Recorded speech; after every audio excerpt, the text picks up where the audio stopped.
战线深入世界最前线，全球各地的观众朋友，大家好，我是叶思敏。节目开始，我们欢迎来宾陈立伟、孙大千孙委员。大家好。台大哲学系教授苑举正老师。思敏好，各位观众朋友大家好。资深媒体人彭华干，华干哥。思敏好，大家晚安。观众朋友，今天节目一开始来关心在中东的战事，川普现在喊了救兵已经在路上了，盟友却在此刻踩下了刹车。我们今天也要来看，大家在关注说美军的战力在伊朗附近到底如何，但是现在根据最新的资料显示，完全看不到任何美军的航母。那么伊朗方面则是部署了各式的无人机来压境。今天也会特别来解密这个是伊朗的王牌无人机师团的战力到底有多强。中东现在似乎已经走向谁先开枪谁输的一个争死局当中了。今天节目一开始，我们赶快来关注到的是川普的最新喊话。面对现在伊朗内部各种的流血冲突持续的扩大，他已经怒批伊朗在进行的叫做无意义的杀戮，所以川普已经改变他的态度了。他决定取消任何跟伊朗官员所有的会面。他也说了，对德黑兰发出严正的警告。他说，救兵已经在路上往伊朗的方向去了。川普也对目前在伊朗的这些示威者喊话，他说：“你们不要害怕，记下目前打你们的凶手还有施暴者的名字。未来我会对这些人付出，让他们付出巨大的代价。”而他也提醒了伊朗当局说：“伊朗，你这周只要开始绞死这些抗议者的话，我们美国会采取非常非常强硬的行动。”我们看到这一回川普的话喊得非常的狠，但是在军事上的行动到底如何？现在看起来似乎不多。尤其要特别来关注到的军事现实，就是目前美国不管是在海上或者是空中领域，完全看不到任何要开战的迹象吗？这是一个问号哦。因为呢，现在根据了解，没有看到任何大规模，不管是运输机或者是加油机，甚至战机，更没有看到任何的航母打击群在伊朗的周遭。美国的军事网站战区也直接做了一个分析报道说，即便美国后来决定呢，他要出动他的航母，但是最快也要数周、好几周的时间才可能抵达伊朗的附近，而最可能派出的就是林肯号。好，看得起来海上跟空中没有太多的布局，但是其实还是有一些巧巧的动作的。我们要来看到的是，华府这边最新呢，已经在中东布局的是它的新型的自杀式无人机。比较特别的事情是，这款无人机是高度仿制伊朗的主力战机的，也就是见证者136，也就是可以显示说，目前美国的战斗方式已经逐渐走向比较低成本、可以大量消耗的这一些武器。再来，我们看到军事面，美国持续对伊朗贸易国课征25%的关税，背后评估它为的就是要打击中国大陆，因为对于伊朗课征这25%的关税，目前看起来对中国的影响还是比较大的。不过也有分析特别指出，这个川普啊，你看起来是要帮助伊朗人民，但是真的是这样子吗？专家痛批说，数十年来就是因为你美国对伊朗实施这种全面的制裁，才会压垮伊朗今天的经济，还有包括引爆今天的民怨上街头。根据估算，伊朗的人民的人均 GDP， 我们可以看到，其实2012年当时还有$8000以上的。到了2024年，只剩下$5000左右了。这是在美国的制裁之下，世银做的统计。而2018年之后，石油出口更是在美国制裁之下暴跌了最多80%，国库每年损失竟然高达数百亿美元。川普这一回说要救伊朗，到底是谁害了伊朗呢？节目一开始，我们也要特别请教委员来看，川普现在喊说随时开战。但是美军好像看起来没有太多的集结，真的会开战吗？还是对伊朗、对中国做出一个高度的政治恫吓而已？委员怎么看？对，我想美国对付他的敌对政权哦，其实美国自己的工具箱里头有各式各样的工具。讲得更直白一点呢，就是美国有各种花样的菜单存在。那么在过去这段时间，你可以看到哦，他已经采取了几个不同的方法去对了其他的国家，比如说我们看到的委内瑞拉，他采取的就是外科手术式的直接的斩首哦，那么直接把人带走了，然后呢，整个委内瑞拉政权就瓦解掉了。那么但是问题是说，面对伊朗哦，美国恐怕没有办法采取同样的把戏哦，就是说你今天要用这种猎杀对方或者是逮捕对方领导人的模式，你已经用过一次了。伊朗又不傻，他看到你怎么对马杜洛的，该躲的都躲得好好的，你放心。然后该有的这个保镖啦、忠诚度可能要重复的反复确认过，所以你要再用同样的方法重施故技，恐怕也不容易。那你上一次是用长城奔袭的方式去轰炸伊朗，可是问题是你用轰炸伊朗的方式，就算你斩首了这个哈梅尼好了，但是问题是对哈梅尼来说，他就算被斩首了，整个伊朗的神权政权还是存在的啊。你最近光看到伊朗的这个议会的议长说要跟美国就是势不两立到底了，所以你就杀了一个哈梅尼，也不能够解决整个伊朗的问题哦。所以现在显然看起来，他要用外科斩首这件事情不太容易啊。不管你是要用轰炸机去轰炸，你要用这个无人机，你要用这个CIA 跟摩萨德的力量想办法来猎杀伊朗的领导人。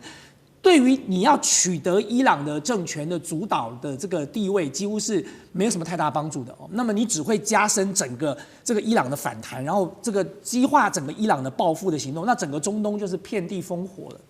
那第二个，你看到说他军事入侵也不容易啊，因为刚才这个我们看到了，他并没有航母部署在那里哦，又跟当时的这个委内瑞拉不一样啊，人家那个时候航母已经部署得好好的了，该有的都在那里了，而且委内瑞拉好歹也是在南美洲，距离美国虽然不是很近，但是也不太远了。可是中东是很远的，所以如果你没有先把你的部队投射到那里去，你这个时候要用军事入侵，你怎么入侵嘛？所以你不可能就靠以色列的部队来入侵啊。所以现在显然看起来军事入侵也不行哦。那么我现在的初步的判断哦，我认为美国要用的是它工具箱的另外一个工具，就是它过去最长期以来最熟悉的工具，就是用他长期以来布建在这些国家的，比如说年轻人啦，或者是反对势力，开始要发动政变，要推翻这个政权嘛。所以你看到现在伊朗是遍地烽火的暴动啊，反政府的暴动啊。这些反政府的暴动怎么前几天不暴动，一两个礼拜前不暴动呢？怎么忽然之间就来了呢？这就像当年的颜色革命我不断的强调说，这是美国 CIA 最喜欢玩的把戏。台湾的太阳花革命是怎么来的？然后呢，香港的雨伞花革命是怎么来的？全世界这么多花的革命到底是从哪来的？这就是 CIA 长期以来布建在每一个国家，布建在学生的团体里头，布建在这个社会的深处。当这个 CIA 要唤醒他们的时候，他们就全部都出来了。所以你可以看得出来，这一次伊朗，如果我没有猜错，你说 CIA 跟摩萨德大概已经把他过去长期以来布建的所有的这些种子全部都一次点燃，然后造成了整个伊朗的天下大乱。所以伊朗才会开始采取军事镇压行动。那现在美国在这个时候又要当好人哦，讲这种风凉话，说我们就在路上了哦，你们到底在哪一条路上？好歹也讲一下啊！你现在是绕到了哪里？至少跟大家预告一下。但是现在显然看起来美国并没有在路上啊，美国还没上路啊。那么在这种情况下，他做这个喊话是什么？就是喊给这些暴动的人听啊，说继续暴动到底。我们迟早有一天会来的。至于说这个迟早有多迟多早，那就是另外一回事了。但是我觉得现在在伊朗这一局里头，美国最可能采取的方法就是用这种方式。所以你看到巴勒维王朝又开始出来讲话了。当年巴勒王朝如果干得好，他就不会被推翻了。但他当年就被推翻掉的。所以我要讲的是说，现在最重要的关键是什么？最重要的关键，我觉得中国大陆跟俄罗斯必须要警惕啊。美国现在川普在玩的是温水煮青蛙的游戏。他对于他现在惹不起的人，他就每一个人都说他是好朋友，金正恩也是他的好朋友，川普也是他的好朋友，习近平也是他的好朋友。可是他在做的是什么事？他在做的是不断的砍断中国跟俄罗斯的盟友，想尽办法的一个一个砍。我认为人家砍了，再砍伊朗，那下一个是谁呢？所以川普已经讲过了，金砖国家就是反美的军事同盟。他现在在做的就是瓦解金砖势力。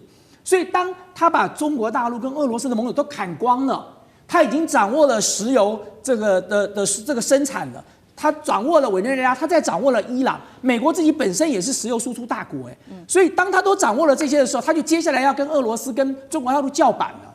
所以我觉得中国大陆跟俄罗斯恐怕要在这个时刻恐怕要有警觉心了就是说这现在恐怕不是隔岸观火的时刻了。现在你必须要用一些其他的代理人去牵制住美国的势力，否则当美国一个一个的斩断掉这些金砖国家的盟友的时候，最后就剩下这几个国家了。那个时候美国可以磨刀霍霍，好整以暇的来对付他们了。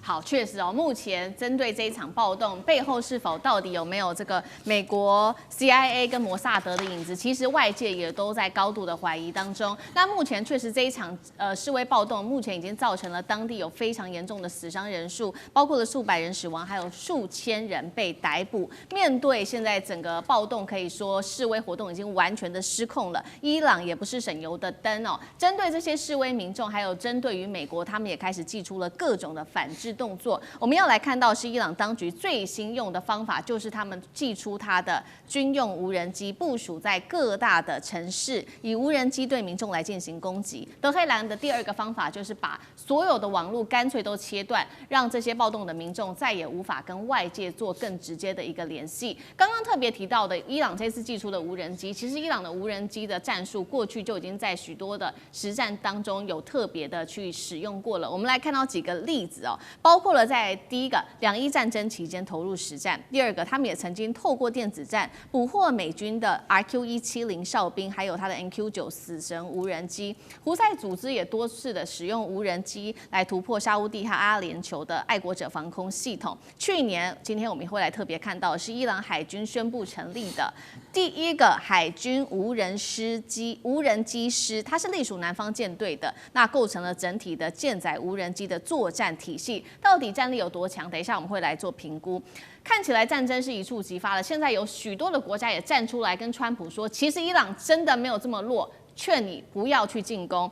最新消息是美国的 NBC 做的报道，现在包括了以色列还有多名的阿拉伯官员已经私下跟川普政府说了，他说伊朗政权没有虚弱到你美军可以一击就致命，所以你不要去攻击吧。同一时间，沙烏地阿拉伯、阿曼跟卡达等等的这些海湾国家也同步游说川普不要开战。我们先来看看伊朗无人机加上电子战已经高度成熟了，如果真的开战，美以还能够速战速决吗？干哥怎么看？所以你看那个伊朗的无人机部队啊，它有40年以上的历史，也就是说，它很早以前它就专注在这方面。所以去年他们海军南方舰队成立了无人机师部队，对不对？那你就晓得说，其实他们在这上面花了很多的心血跟功夫，而且他们的防御网竟然可以捕捉到 RQ-170，还有 MQ-9死神。死神是最难抓的，它竟然可以抓得到，代表什么？代表它的电子瘫痪跟电子反制是有效的。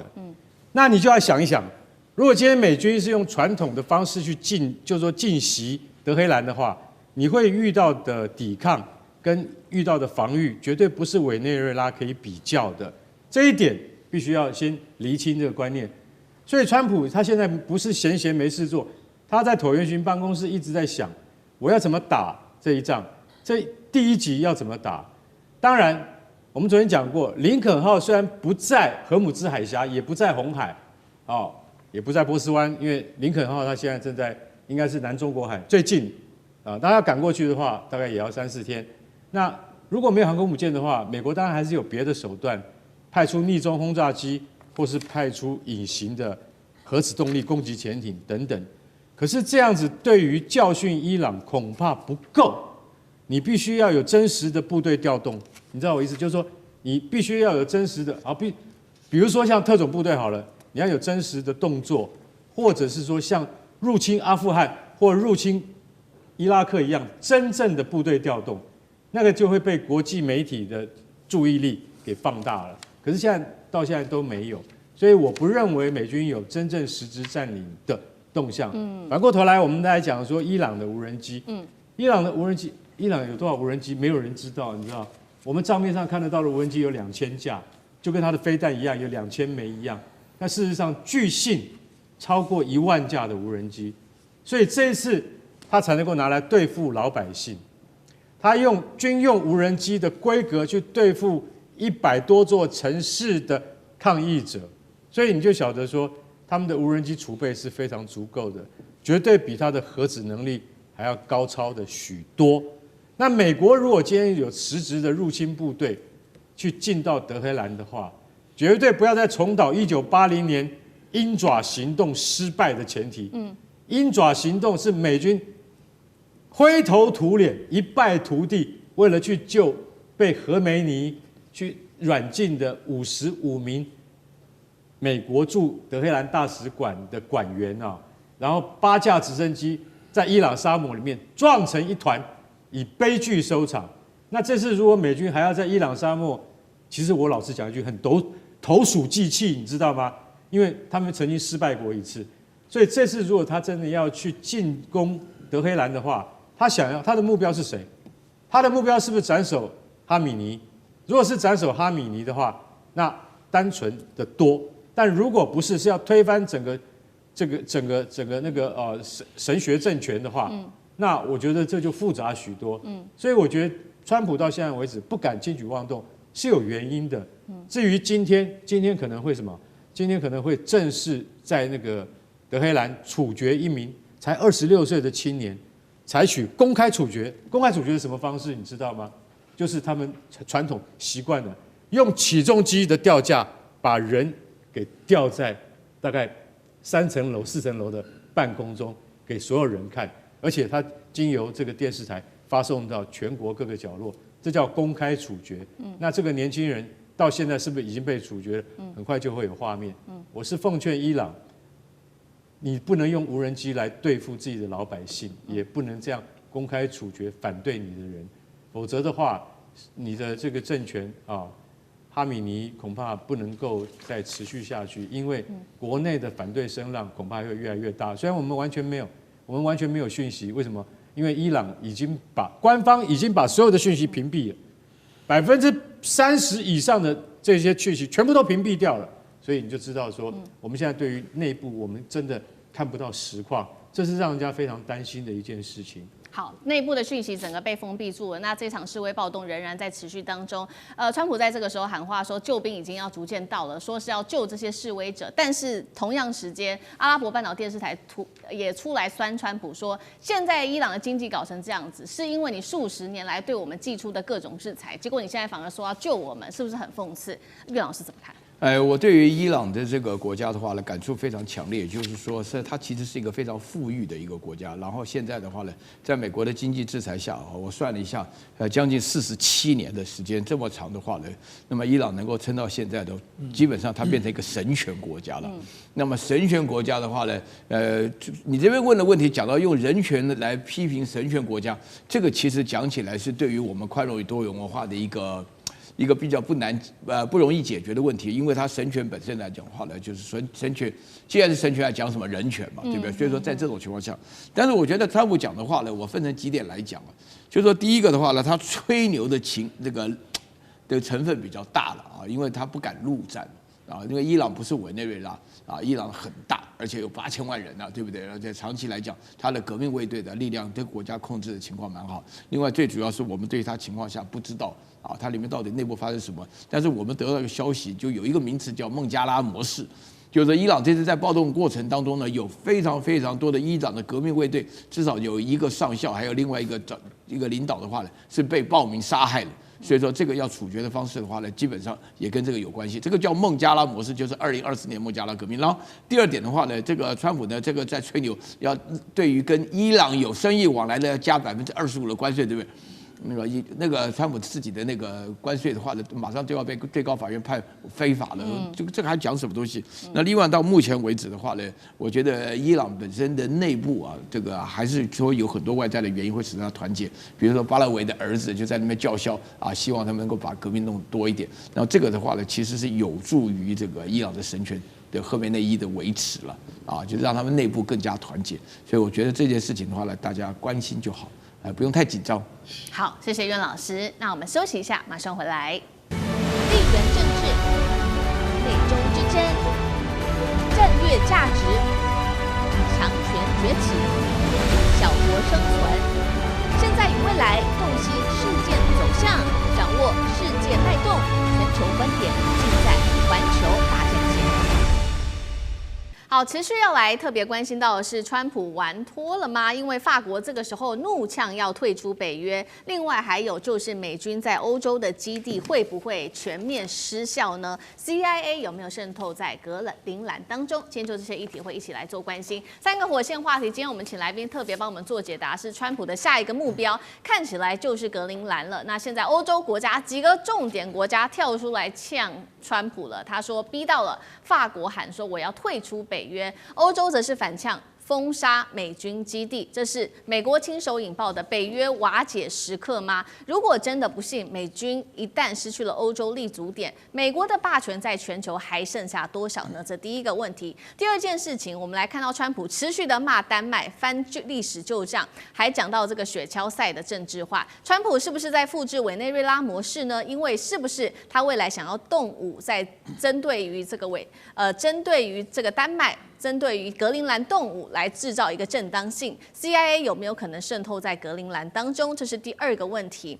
接下来第三个问题，我们来关注的是川普把有关于格陵兰的问题，怪给了中国大陆跟俄罗斯哦，把他们列为这个有害于安全哦。那川普的强硬操作会不会把这些北极的盟友一个一个推向中俄的怀抱？今天就这一些议题，我们会一起的来做关心。好，川普呢，他对于格陵兰现在真的是正式的盯上了在北极圈的这个格陵兰，因为我们来看到啊，在深夜的时候，没有想到他就默默的。公布了来自于白宫的4张照片。这4张照片，其中一张我们来看到川普现在正在俯瞰向这个窗外来做俯瞰的照片，在椭圆形办公室。那他俯瞰的就是美军在格陵兰的休尔空军基地。他还配上了一句话，这句话叫做"点击以监控情势"哦。白宫其实到目前为止也都没有否认有关于是不是对格陵兰采用这种军事上面的威吓哦。那印度的媒体就直接说了，这已经引起了丹麦等多个北约盟友的反弹跟炸锅，所以立刻我们来看到2个国家立刻做反弹。首先是法国，他说呢，已经正式的出现了退出北约的决议草案。荷兰的前国防部长也说，一旦美国你真的敢并吞格陵兰，你在欧洲的基地会全面的失去合法性。法国、荷兰都提出了正面严正的警告，欧洲真的敢对川普硬起来吗？美军如果失去了在欧洲的基地，对于美国在全球的霸权又有多大的冲击？委员怎么看？对，我觉得欧洲的国家不要轻忽川普要取得格陵兰的决心哦，就是川普是玩真的哦。就从川普在处理委内瑞拉、处理伊朗的事情上，大家都应该可以搞清楚、弄明白哦。就川普不是只会这个出个声音去恫吓吓人家而已哦，他是真的会采取行动的。那么显然的，如果格陵兰这件事情没有得到一个妥善的解决，你说有一天看到美国就算出兵格陵兰，恐怕都不令人意外哦。就川普从加勒比海的海盗，再当北海小英雄，再去中东当阿里巴巴40大盗哦，对他来说这根本不算什么的哦。他的角色变换非常的快，所以从此世界上已经没有世界警察了，也没有什么美国队长了，现在就剩下的就是一堆不断在全世界各地掠夺资源的这种帝国主义重新复辟了啦。那么在这种情况之下，欧洲的这些侏儒哦，这些懦弱的政治领袖，如果以为只是靠出一张嘴就可以吓退川普，那你们就真的太蠢了。也太天真了。就事实上，在这件事情上，如果你们只出一张嘴，只会用这种不断的用声明、不断用警告，最后会看到什么呢？最后会看到的就是美国迅雷不及掩耳的真的把格陵兰拿下了。那到时候你们该怎么办呢？你们是要出兵打回来吗？你们敢吗？你们有这个种吗？所以，如果今天欧洲真的要挺丹麦，真的要挺这个守住格陵兰，要采取一些具体的动作啊，不要做别的。第一，你欧盟敢不敢把冯德莱恩给撤换掉嘛？他们摆明就是美国这个小妹啊，就美国能够掌控的人哎。你北约要不要换掉吕特呢？吕特是怎么样卑躬屈膝的那种哈腰逢迎的对着川普的？你有种你们欧洲的国家就先换掉冯德莱恩，换掉吕特，那你就会让大家相信欧洲要走自己的路了。然后第二，如果你们真的有这样的决心去捍卫格陵兰，现在出兵还来得及啊。现在格陵兰美军的驻军都比格陵兰自己本身的保卫力量可能还要多了。那你接下来呢？接下来你是要等到格陵兰被占领了，然后你欧洲才组联军吗？还是这个时候你就组部队摆在那里？你看美国要不要跟你动嘛？你有没有这个胆？你有没有这个种？你敢不敢做这件事嘛？对，你什么都不敢做，你就靠出张嘴。俄乌战争也出张嘴，格陵兰也出张嘴，然后到最后呢，什么都没有了。第三，如果今天欧洲的国家有这个决心，现在就叫美国的基地全部撤出来啊！美国的基地现在已经成为美国掠夺资源的前进指挥所了，成为美国掠夺全世界资源的前线据点了。你让这个格陵兰还有一个休尔空军基地，丹麦真的这么带走，就叫休尔空军基地搬走，对不对？整个欧洲如果真的要走向这个欧洲自己的国防自主，你就叫美国的基地全部撤出来啊！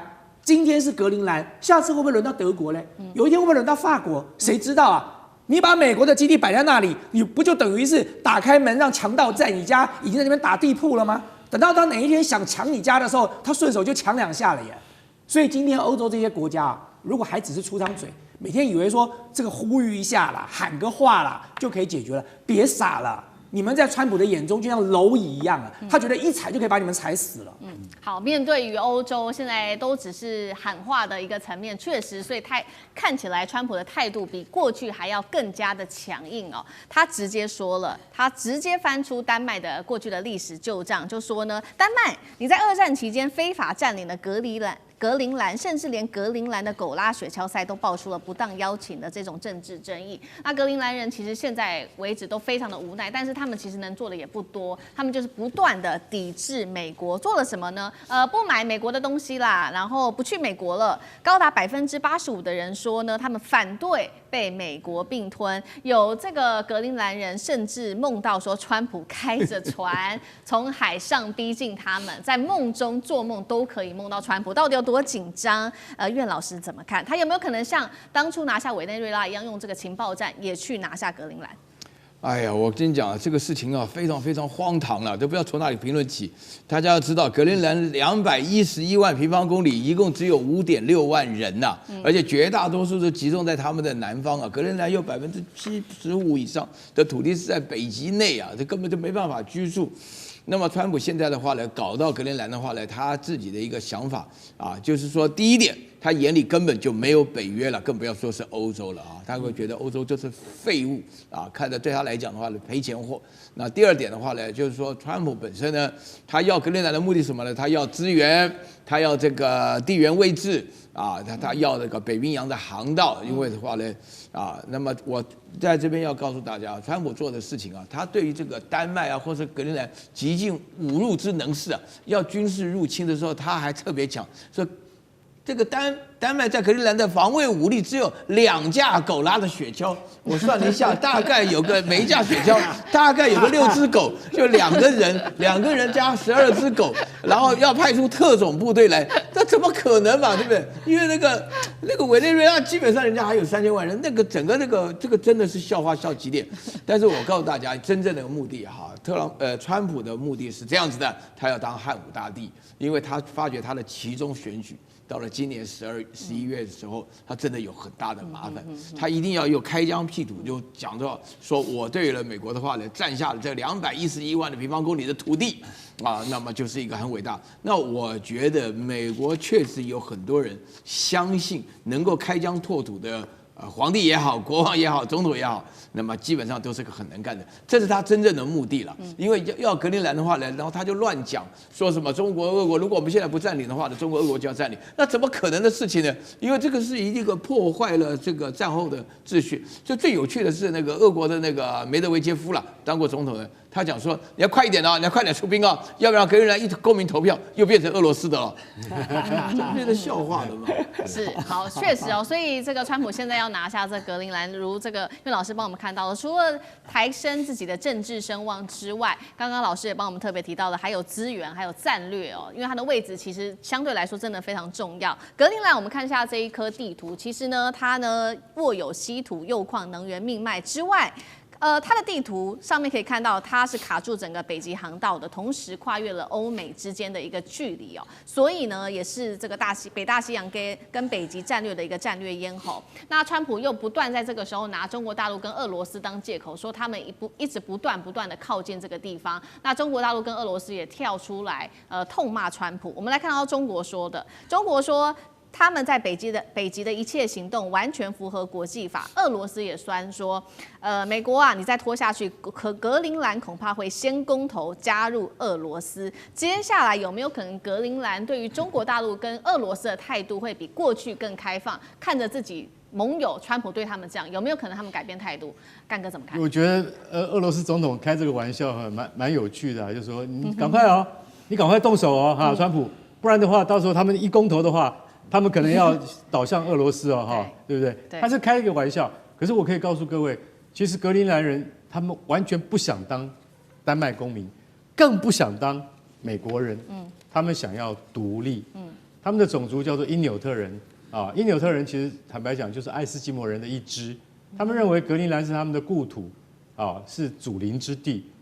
虽然人数真的很少，你知道格陵兰上只有两种人，一个就是原住民因纽特人，另外一个就是北欧海盗，就是丹麦人啊。丹麦人之前他就是维京海盗，然后慢慢到了现代化的话，他其实老实讲一句，全世界很少有地方人口越来越少的，格陵兰就是一个地方。他以前在2战期间左右，人口最高峰的时候大概有8万人，现在剩下多少？5.7万。越来越少。为什么会越来越少？实在生存条件太恶劣了，所以只能够派出狗拉雪橇去守边防，没有办法派真正的军队，因为军队会活不下去。大家了解说，必须要知道，其实，在格陵兰从2次大战到现在，都有一支美军在那边。川普每天叫，但是世人不知道，都已经忘记了。美军在格陵兰岛上有，美军一直在皮图菲克空军基地，结果现在这个皮图菲克空军基地已经提升为什么？成为太空军基地了。美国对格陵兰其实老实讲一句，他流口水不是今天才开始流，他在18世纪200年前，美国国会当初要用550万，当时的550万哦，现在都不知道是多少亿了哈，要跟丹麦买，就那个时候国会反对，不是丹麦反对，国会反对说你已经买了阿拉斯加那个鸟不生蛋的地方，你现在还要再去买一个格陵兰那个更鸟不生蛋的地方，你都在北极里面。对不对？我们要派谁去呢？所以后来就打消此念了。那大家晓得，如果当初他们顺势买下格陵兰的话，我跟你讲，整件事情现在就不会再发生。对，美国也可以容易。那很容易，就是说他会把北冰洋的霸权都抓在手上。所以大家了解，其实老实讲一句，因努特人啊，他们只想要独立，但是呢，他们对于美国来接收是有疑虑的。你知道为什么？因为他们认为说，给1万到10万的美金来收买我们人心，有些人是动摇了。但绝大部分人是认为说不可能，没门。丹麦总理跟丹麦的这个总督也讲说没门啊，不可能，你不可能卖土地，那叫卖祖产嘛，对不对？没有人能够这样做。但问题是，格陵兰一直在丹麦的手上，不会开发，也不会进步。我刚才讲了，人口越来越少。那当然，他到最后，他不想靠拢美国，他也不想这个就是说也独立不成的话，他是不是会倒向中国？因为中国会跟他理性的谈条件，我来协助你开发。你到现在稀土没办法挖，我来帮你挖。为什么？全世界没人做得到，就我中国做得到。要不要跟我们合作？我觉得中国在这方面是可以多多琢磨一点力气的。好，谢谢。同时，你说刚才我们在讲说法国，他说他要退出北约，对，其实法国不需要讲退出北约啊。法国说要退出北约是一件很奇怪的事情，北约是要自己保护自己的。然后你忽然说美国这个侵略了北约的盟国，所以我就退出了，那代表什么呢？这代表你闪一边去看了嘛。对。如果今天法国真的带种，你只要宣布一件事就好了，格陵兰就不会落入美国手上了。你现在宣布你法国对格陵兰提供核武保护伞，就这么一句话就够了。对，你法国已经对这个北约的一些国家做过承诺了，你要不要针对整个北约的国家都做出承诺呢？只要北约任何一个国家被攻击，我的核武保护伞就提供了。美国可以为南韩提供核武保护伞，你法国敢不敢对格陵兰提供？川普就怕核弹啊！全世界他什么都不怕了，他就怕核弹。所以为什么金正恩是他的好朋友？为什么这个习近平是他的好朋友？为什么普丁是他的好朋友？因为他们有核弹。所以如果你法国真的要互助欧洲，这句话就够了，不用去退出北约了。好，谢谢委员。那我们休息一下，马上回来。地缘政治、美中之争、战略价值、强权崛起、小国生存。现在与未来，洞悉事件走向，掌握世界脉动，全球观点尽在环球大战线。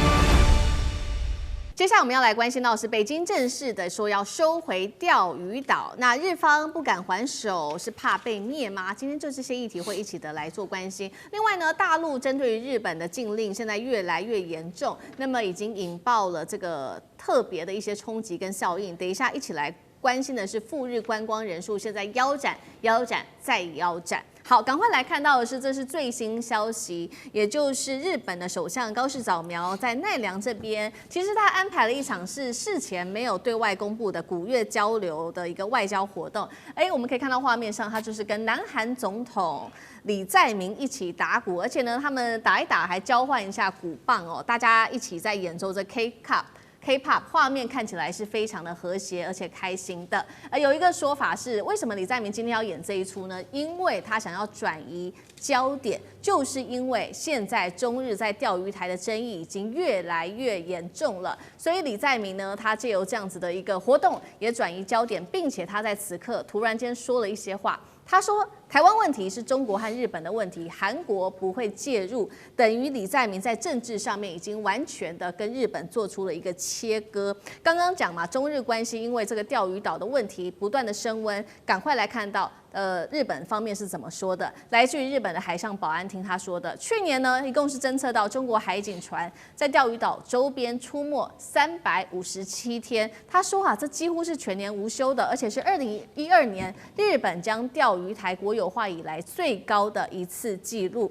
日方还这样说，这是来自于日本的第11区的。这个海保长他是这样说的：中国方面的活动已经呈现常态化的事态，而且这样子是非常非常严重的事情的。外界就说，那你赶快对中国大陆采取强硬的手段吧。但是呢，他却突然间软下来说呢，如果我们采取强硬的手段，这反而会给中方行动升级的一个机会。好，所以节目一开始特别请教苑老师怎么看？中国大陆现在几乎是每天都在钓鱼台这边巡航执法，是用行动来宣告这边的主权吗？那日本现在看起来他的这个态度突然间放缓，原因又是什么？岳老师怎么看？日本的海上保安厅讲的这句话，他下句话没讲，就是说去年中国海警船在钓鱼台周边出现了357次，然后呢，以至于日本船进都不敢进去。他后面这段话呢没讲，所以说357跟一年就365天，大概扣除了过年跟大概放年假的话呢，这几天整个大陆已经把钓鱼台围得紧紧的、死死的大陆他们叫钓鱼岛了，这个是这样的。我觉得有3个原因是使得日本的这个叫做坂本诚志他不敢说话的原因。他本来讲得很强悍，但是日本现在要面第一个的话呢，就是实力的问题。国际政治哲学只讲实力你有没有这个能力？我们的话呢？我们这一代人的话，伴随着保钓运动长大了，大家叫一叫也没办法。那日本的话就部队来我们有多少渔民被逮到我上次碰到周锡伟，他讲说代表那个原来的台北县的时候，还是这个钓鱼岛基本上是我们台北县的，对不对？是属于宜兰的，是属于宜兰的啦，不应该是属于宜兰县的。那反正是台湾的了。那这个情况下，这是实力的问题。大陆现在有实力大家都知道055大区就是这个海警船算是客气的，而且大陆的海警船也有1万多吨的。那日本人拿怎么拼呢？那第二个法理，我必须坦白讲，这里面讲的钓鱼台。就是说钓鱼岛，基本上它这个海峡是跟我们台湾海峡是连在一起的，就大陆棚是延伸到那边去的，是美国私相授受给了他，所以我们从头到尾的话呢就非常反对到目前为止的话，我相信这个大家当委员在读大学的时候，对这个问题的立场应该非常明确，这站在就是国家守土有责嘛，对不对？你一般当民意代表的时候，像李登辉一样说这钓鱼台是日本人的话，那这话到今天大家讲起来都是个耻辱的话，对不对？然后第3个的话呢，日本人非常明白我必须坦白在这边讲。大陆就在找机会你来你试试看你开炮你开第一枪一下子搞不好就打到4国岛去了，我告诉你，这不是开玩笑的。大陆就在找机会，你难道不看国际新闻？现在大陆要把日本搞成非武装化然后呢要搞成开发中国家，然后要搞成这个不敢吭声，基本上的势力范围都是属于这个大陆这边管控的整个东海地区。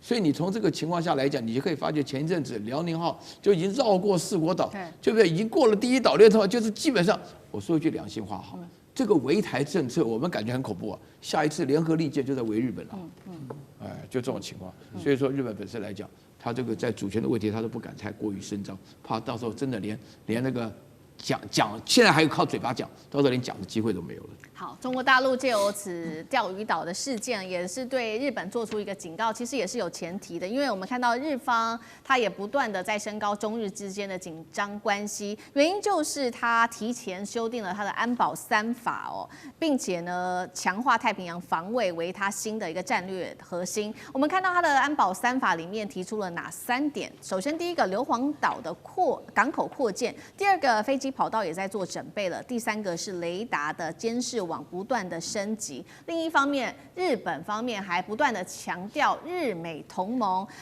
日本的防卫大臣小泉进次郎最近呢前往夏威夷会晤美军的这个印太司令，那接下来也会直奔华府跟美国防长会谈。所以美国是不是也在强调这个有关于日美同盟呢？因为美军也在配合在冲绳的第1岛链上空公开进行高空自由落体，还有它的渗透演练，目标就是直指中国大陆的反介入体系。日本有办法单就军事实力来说跟中国大陆正面抗衡吗？那他现在修订安保3法的原因，干哥又怎么看？修订这个安保3法其实有相当的意义在哈。安保3法其实内容都是针对硫磺岛，我简单介绍一下它里面的内容，就是说硫磺岛它的港口要扩建，然后它的飞机跑道要整建，还有呢就是要加装先进的雷达。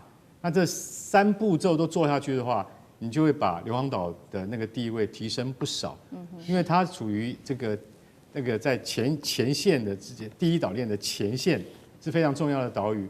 特别介绍一下硫磺岛，1945年2月19日发生的硫磺岛战役，大家一定有看过，4个美军抓着那个美国国旗，他就是本来已经那个国旗快倒了，然后他们一起去抓着那个美国国旗，4个美军里面其中有1个是原住民，这个拍成过电影。这是所有2次大战最重要的一个象征，美国打赢的象征。我坦白告诉各位，硫磺岛战争是假的，惨胜。你知道日军死了多少人吗？日军死伤2万人，美军死伤多少人？美军死伤28000人，当然死的比较少，6800人而已，受伤的有2万多人。日军是2万人全部阵亡的啦，是这样。那这样对美国来讲是不可承受。硫磺岛之役打完之后，美国国会说，打这仗要干什么？死那么多人，绕过它直接攻日本本土不就好了吗？不过那张照片，历史性的照片啊，就是美军去一直把那个美国国旗给升起来，是激励了很多美国人、美国民心啊。后来也促成了2次大战，把日本彻底给打败。那这次你说小泉进次郎他们要在那个硫磺岛上面，硫磺岛非常贫瘠。硫磺岛只出产2样东西，一种叫硫磺，就以此为名；另外一个是什么？甘蔗，就这2样东西而已。然后呢，它跟日本本土是飞机到不了的，为什么？因为没有航班要飞这个地方。那整个岛只有1000人而已。那现在如果说你要派第1空艇团过去的话，第1空艇团是唯一能够在这边进行攀降训练伞兵训练的，还有。就是说，大规模的日本海上自卫队舰艇可以到这个地方来干嘛？进行演练的。这是陆海空3军指定基地，在日本的陆地上只有一个3军指定基地，叫做富士综合演练，其他就是在硫磺岛演练。所以他平常没有老百姓的，不是军人就是矿工啊，那是有一个株式会社专门在这边采矿。你现在要在这边花那么多力气。要摆那么多阵势上去的话，代表什么？代表你的军国主义又复辟了吗？那你想，大陆怎么可以接受？他怎么可以忍受？我可以跟你讲，出现在那边的大陆的核子潜艇会越来越多。为什么？因为硫磺岛是在战史上面非常有名的一个地点。如果你要以这边当跳板的话，大陆绝对不会同意的。而且老实讲一句，派一艘核子动力飞弹潜艇过去，日本就吓死了，就这样。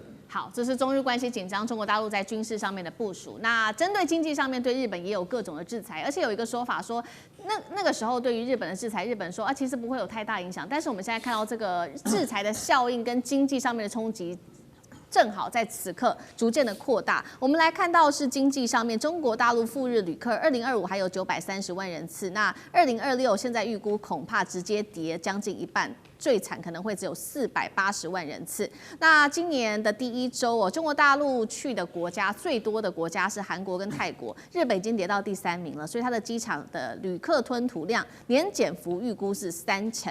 再来呢，日本的清酒喜欢出口给中国，一年金额116亿日元，现在呢可能在这些通关上面会被做更严格的审查，有时候要等，甚至要等到1个月左右，是不是对于日本的经济效应从今天开始才会逐渐扩大？委员怎么看？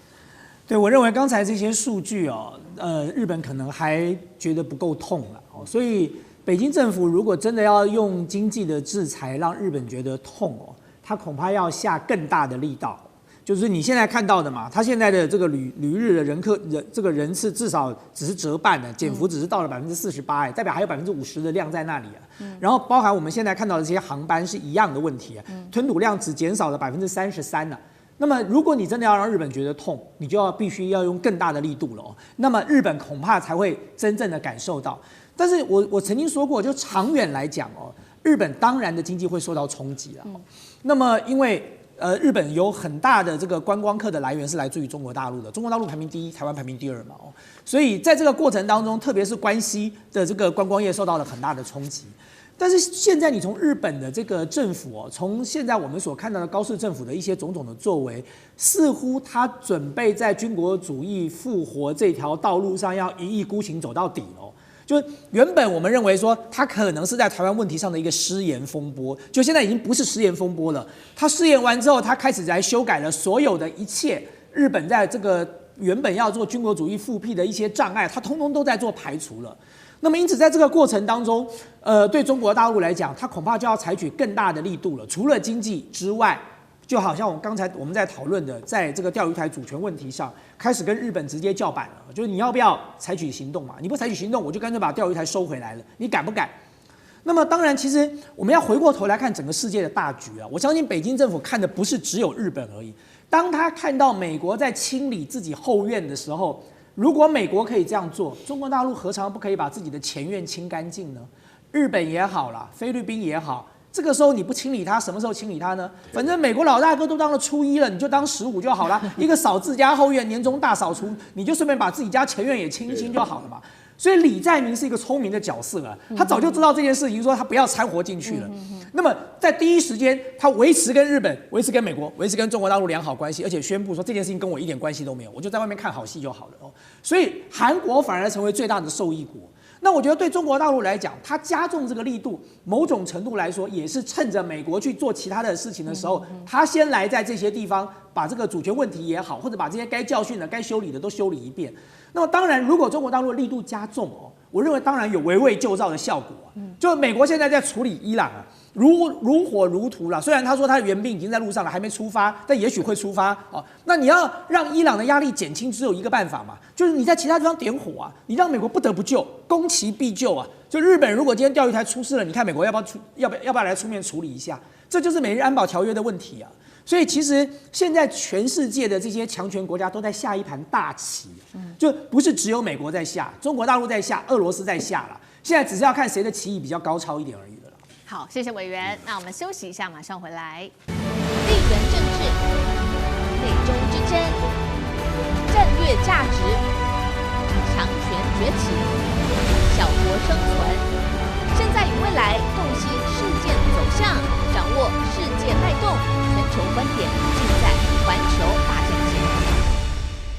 军事消息，赶快来看到中国大陆战机杀进美国后院吗？因为骁龙现在抢下了中东金主的大单。另一方面，今天也会来关心到，除了骁龙战机之外，就是歼20了。它现在会采用的是进化的 AI 系统。那西方的军火霸权开始受到冲击了吗？今天会一起的来做关心。其实2026年才刚开春，我们看到中国大陆的军工已经先点火。今天会来特别关注到的就是中国大陆跟巴基斯坦他们一起合作研发的这一款骁龙战机 JF-17骁龙战机，现在已经呢打出了一个外销市场的漂亮成绩单。来自于南华早报最新的披露哦，就是巴基斯坦现在呢，目前正在和沙烏地阿拉伯谈了，打算接下来用20亿美元的贷款来换取枭龙战机。除了枭龙战机本身之外，沙国还说他愿意再多付20亿美元来采购相关所需要的装备。到底枭龙的战力有多强？我们稍微来看一下它的小档案。它配备的是主动电子扫描阵列雷达，还有更好的一个涡扇13发动机之外，还有类似歼20所采用的这种飞弹进迫的警告系统等等。交易还没有敲定，但是华府的研究员已经先做了分析。他认为说，如果成功的把枭龙卖给沙烏地阿拉伯，那对于中国大陆来说会是一场大胜利。原因是因为传统上沙烏地阿拉伯一直比较倾向西方的国防客户，所以这一笔交易如果实现，对中国来说真的代表的意义就是完全的不一样了。那到底为什么中东大金主这时候要突然间转向大陆的 Block 3版的枭龙，战力到底有多强？如果真的买了，这个实质上面的意义，委员又怎么看？对，大家都知道枭龙战机是巴基斯坦跟中国大陆的成都飞机集团合作生产出来的哦。那么我们从最近这个中国大陆央视所公布的有关于枭龙战机的这个 Block 3哦，它的这个升级版的一些相关的功能可以看得到，它进入了 Block 3的这个升级版之后，其实有很多的战力都大幅提升了，包含了它具有这个什么超视近距作战能力的。这个具备了这样的能力哦，因为有这样的能力，再配备它的这个所谓的超视距哦，就是超远距离的空对空的导弹的话，它就完全可以做到射后不理了啊。那么这个其实当时我们看到的，在这个印巴战役的时候，其实枭龙就已经达到这样的一个功能了。只是当时的所谓的射后不理，可能是几个整个作战系统的整体的这个协作才能够达到这个效果。但是现在的枭龙的 Block 3升级之后，它就可以做得到了哦。那么原因是因为它装了一个我们现在看到的叫做这个新型的叫做有源相控的阵雷达哦，用这样的雷达做到了这样的效果。而且从央视所公布出来的这些资讯就可以看到说，新款的这个枭龙战机哦，它可以倒过来飞哦，低空倒飞12秒，而且非常稳定哦。那么这些东西都代表了说，枭龙战机除了它可以射后不理，它有这个超视距空对空作战能力之外，它也可以近距离缠斗啊。那么当然在这样的过程当中，枭龙的这个战力大幅的提升，对其他国家的吸引力就会提高了嘛。我们看到的是沙烏地阿拉伯，看到的是亚塞拜然，看到的是缅甸，看到的是奈及利亚，都有考虑要采购。那特别大家关注的是沙烏地阿拉伯的原因，是因为沙国长期以来就是仰仗美国。那么我觉得对沙烏地阿拉伯来说，这也不意外哦，就是因为他总有一些唇亡齿寒的感觉嘛。他看看中东的这些国家是怎么对美国修理的。美国说要修理就修理了啊，说要飞过你家领空，这个去攻击别人，他就飞过你家领空了。然后呢，所以对沙烏地阿拉伯来说，虽然这个时刻啦哦，他说你说那个 MBS 跟这个川普的关系还不错，但是谁知道以后两个人中间会不会有摩擦呢？所以对这个沙烏地阿拉伯来说，他当然现在要做的是什么？就鸡蛋不要放在一个篮子里了哦。我过去仰仗你美国，我所有的军事装备都靠你美国，然后你美国在我这还有军事基地嘞。那现在看起来，我说美国已经从这个加勒比海的海盗做北海小英雄，马上就要做阿里巴巴40大盗了，就要杀进中东来了。那难道沙烏地阿拉伯不会怕吗？他不会担心哪一天美国看上我的石油怎么办呢？那在这个时刻，我认为他做一些风险分散是一定的嘛。那枭龙的价格合理哦，然后呢，在这个过程当中呢，又可以分散对于美国的这个军事装备的这个依赖哦，那么当然是一个很好的选择。可对中国大陆来说，这是一个很重要的讯息哦，就美国长期以来是用军事装备去绑架他的盟友的。就你听话，我就卖你好武器；你最听话 ，F-35卖你哦，你不够听话的不卖你了。美国就玩这一招啊。所以今天如果中国大陆的军事装备达到了一定的水准，成为大家都希望采购的对象的话，他一样可以用他的军事装备去武装他的盟友，甚至他一样可以用军事装备去结合更多的这个盟友，去交更多的朋友。好，所以我们看到枭龙卖到给沙烏地阿拉伯的话，沙烏地的目的是要分散自己在地缘政治上面的风险。那其实枭龙还卖到除了中东国家之外的外销订单，还有一个地方就是东南亚的印尼。过去印尼的态度也是一改再改，这个时候又选择要买大陆的枭龙，还有它的攻击型无人机，目前是正在谈判当中。印尼的国防部长跟这个巴基斯坦正在谈，那最高这个交易规模可能会有40架。那我们刚刚说了，其实印尼的态度过去一直在改，是因为它之前本来是要买歼10C 的，大陆的歼10C，那取代掉美国的 F-15跟俄罗斯的苏35，但是后来又反悔，现在又说要买枭龙，到底为什么态度一改再改？那枭龙能不能真的取代，甚至是打败刚刚讲的，不管是 F-15美国的，或者是俄罗斯的苏35老牌强权呢？苑老师又怎么看？哎，我前不久的话呢，到了晨飞公园，在这个枭龙飞机前面拍了一张照片啊。今天我都没想到，今天这张照片用上啊，大家可以看到，跟那边在讲的，跟我刚刚给干哥看的一模一样。我跟大家强调一件事情，就是说你到了成都去的，一定要到晨飞公园里面去看他们坐的飞机，里面可以看到歼20，也可以看各式各样的无人机啊，那是个非常非常了不起的，还可以看到这个枭龙的飞机。那它的模型放在那边的话呢，它表示它技术非常成熟，而且的话呢，我这边强调这个军火工业的买卖问题是非常特殊的啊。那军火工业的话呢，它的买卖它的魔力性是非常大的。然后军火工业的话呢，它里面的话这个国际性是非常重要的。那军火工业当中买枪买子弹那个不稀奇，战斗机是特殊中的特殊。所以大家要了解这个枭龙本身来讲，在这边讲的话呢，就是比如说用到了 PVD-17，用到了这个歼20的这个雷达的系统，然后用到了这个涡轮13的这个发动机，然后呢还有他们在强调这个使用的这个飞弹迫近警告系统。那这一些的话呢，都是属于它不断摆在那边，技术不断的更新，不断的改进。那刚刚问到问题说，印尼为什么原来想要买歼10C？原因就是因为去年的5月7号，那巴基斯坦的话呢，就把那个法国的飞机干掉好几架，那就是想要买。后来又没有买什么呢？因为各国干预嘛，这个非常敏感的。你买人家的系统，买人家的飞机，你将来的零件靠谁？你将来的军事上的部署靠谁？你要靠谁来训练？你的飞行员在哪里？像巴基斯坦是号称8铁，那不是开玩笑的。那个女飞行员的话，她本身就连印度的飞机都没看到，她那个雷达一按，啪，飞弹一出去，她那台霹雳15就已经打成这个样子了。那所以说，目前为止，枭龙的话呢，各式各样的装备往上，而且我觉得大陆本身要发挥这个影响力，在印尼跟在沙特都非常具有意义，因为基本上都是从美国的势力范围底下挖根了。好，我们刚刚看到的是枭龙现在在外销上面创下了一个非常好的成绩。那第二个我们要来关注到的是歼20了，这一架战机，它现在迎来首飞的15周年，并且在它的战力上面，它的战力上面有非常多的升级，一共是2点。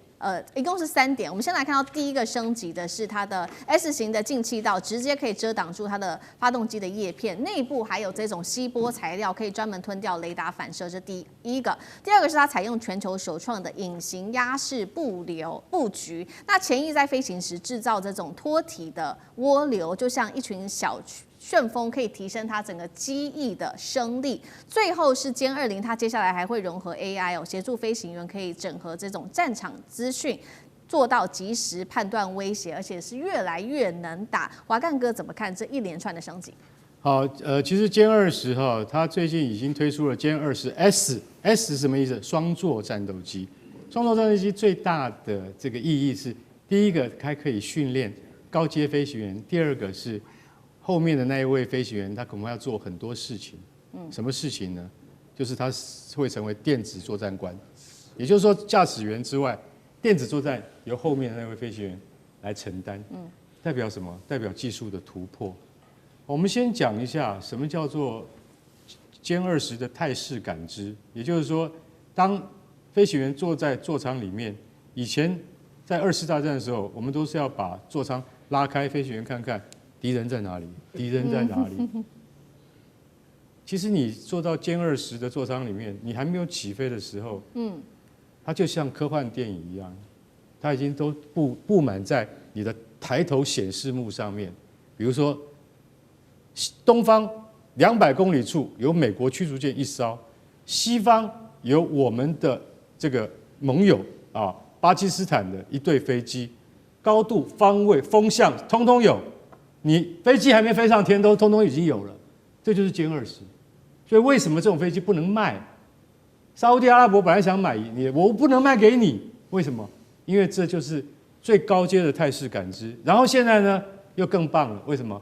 因为你也知道，中国是 AI 大国，对不对？现在把 AI 一股脑的弄进去，为什么会有歼20S 型？就是因为他的工作，其实坦白讲一句，第2名飞行员可以减少第1名飞行员，他只要努力操控这架飞机就好了。那第2名飞行员就是要负担前面飞行员做不完的工作，他要把它承担起来。所以现在出了歼20S，我是认为说那是技术的一大进步。我今天跨出一大步，我不是光是这种空优战机而已，我要处理很多电子资讯。你知道，其实这些我刚才讲的性能，在 F-35上面都看得到，都看得到类似。